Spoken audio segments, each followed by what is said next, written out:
Hey guys, Harsh here, back in the video. So as you can see right in front of me, I have the Iono 64 LBWK F40, and this is the heavily modified F40 that you will ever see, I think, by a private organization, which is the LBWK. And as of today, this has been removed from the official Ferrari registry for obvious reasons, because Ferrari doesn't want you to modify their cars for whatever reason that is. But that didn't stop the good people at LBWK to make this awesome car. Do check out the real version, it is quite nice. And as you can see, actually the flag symbol or the red dot which is in the middle of the Japanese flag is actually missing over here. That is because it is separately provided as a decal. So as you can see, underneath the base we get these sort of two decals over here, as you can see. Not sure what is the reason for this is, but I think the alignment will be a bit off if I were to paste them on. So this is going to be a long video, I guess, because I have to paste them now separately. And if I just remove the case of it here, then you can get a closer look at the car itself. As you can see, looks very nice.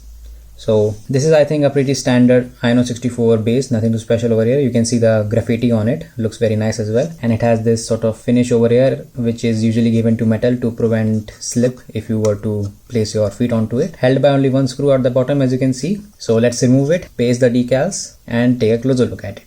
So finally I got it in place, and it was a very painful 30 minutes because you have to get these lines exactly the right alignment. But in this case I think I have missed it by a few millimeters, I think. Not a few, I mean like half a millimeter on the right side over here, as you can see. And on the other side I think it is perfectly aligned, but I think that's okay. I can let it by because it's my doing, obviously. So as always, starting with the front, as you can see, we have this very tiny Ferrari logo which has the gloss finish on the horse and the Ferrari name, and matte finish on the yellow side. It is very nice to see that, but obviously it is not readable at all, and for the size I think that's okay. The front lip over here, as you can see, has this very nice carbon fiber finish, looks very nice. And also these studs over here which holds it. And at the front also we have this name over here for some designer, I believe. I don't know what particularly it is called, so I'm not going to say it and destroy the name of that particular designer, so I'm going to just leave it at that. On the fenders there, you can see we have these sort of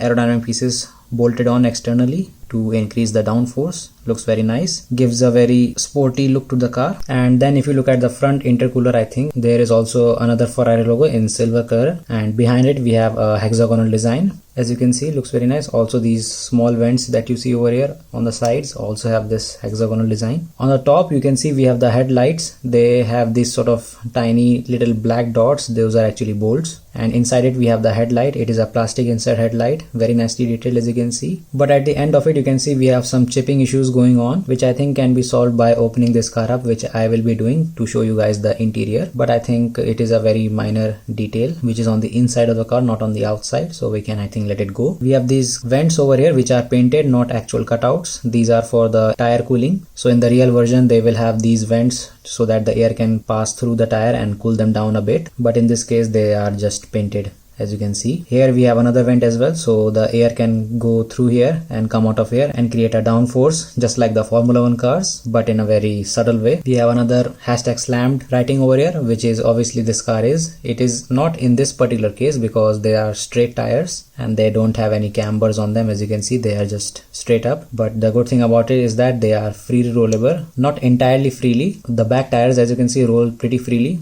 but the front tire are quite stiff. You will be able to rotate them with brute force, but for like rolling purposes it will not move.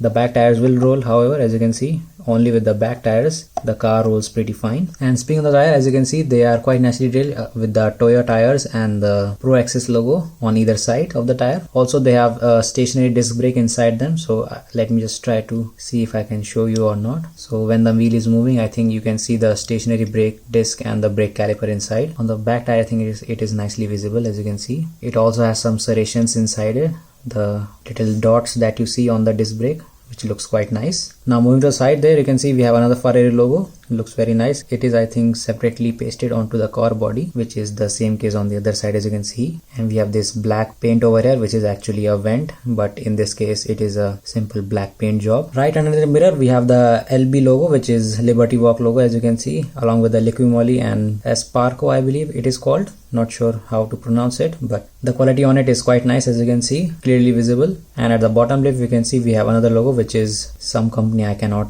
again pronounce, so I will just leave it at that. The mirrors in this case, as you can see, have the reflective inserts inside them. Quite nice to see that. And they are also like quite hard mirrors, not like flimsy mini GT type mirrors. So that's also, we get this black line going all the way to the back from front, and in the middle of it we have this giant red circle, which I believe represents the Japanese flag because the whole car is white. And then we have these two circles right at the door, as you can see. Some sellers, I think, have the cars in which the red circles are already pasted on, but for some reason mine doesn't come with it. I was actually a bit scared when the seller showed me the photo, because the seller always sends a photo of the product before sending it, and I was worried that they might have the wrong model, but it was all good. They told me that it was a decal that we have to paste on separately, so it was all good. Now on the door we can see we have also this tiny little dots over here, which I am guessing is for the keyhole and the door handle to actually open up the door. That is entirely my prediction, not sure if it's true or not, but if it is true, it is, I think, a nice detail to add, although it is not that detailed. I have seen better keyholes. If we move further back, you can see for the wide body kit we get some vents over here as well for the engine cooling and intake, I guess, in this particular case, because obviously the engine is at the back. And on either side you can see we have the little holes for the fuel cap, and it is a bit weird for me because I have only seen cars with one side fuel cap, not on both sides. I am guessing that in expensive car they put the fuel cap on both sides. That's how they are so expensive. On this back fender or wide body kit, whatever you call it, you have this giant like piece which is bolted onto the car body. As you can see, it extrudes out quite a bit, and we have again these tiny black dots with which it is securely placed inside. The axle length of the back wheels, as you can see, is quite long than the front wheels, as you can see. And we also get some drivetrain view at the bottom as well, with some suspensions going on both the axles, and also the tires, as you can see, have treads on them, which is always nice to see. Moving to the engine bay, as you can see, it is covered in this nice plastic vent-ish type window. So let's open up the model and take a closer look at it and the interior itself. So here it is. It was a pretty simple process, and let me just take out this particular piece over here as well. Now as you can see, the engine detail is quite good for the model of this size, I believe. You can see we have the radiators over here, or this is the intercooler, I think. I'm not sure. I always confuse between them. And we have this red rod going over here, which I have absolutely no idea what the purpose of this particular piece is, but looks kind of cool, so I will just leave it at that. The dashboard on here, as you can see, it is quite simple because F40 is a very old car and we don't have a lot of things on the dashboard. The gear shifter, you can see, it is silver painted along with the handbrake. Steering wheel is also there, as you can see. And let me just try to focus this damn camera for a second, and you will be able to see we have a lots of detailing going on the speed dial. You can see we have different types of speedometer and tachometer, so that is quite nice to see as well. So all in all, a very nicely detailed interior, I must say. And if you are wondering, this is what the chassis looks like. It is also, I think, made out of metal, so you will get a very nice heavy car. This body is also made out of metal, that's why it is a die-cast model, not a resin model. So let me just put it back together and continue on with our review.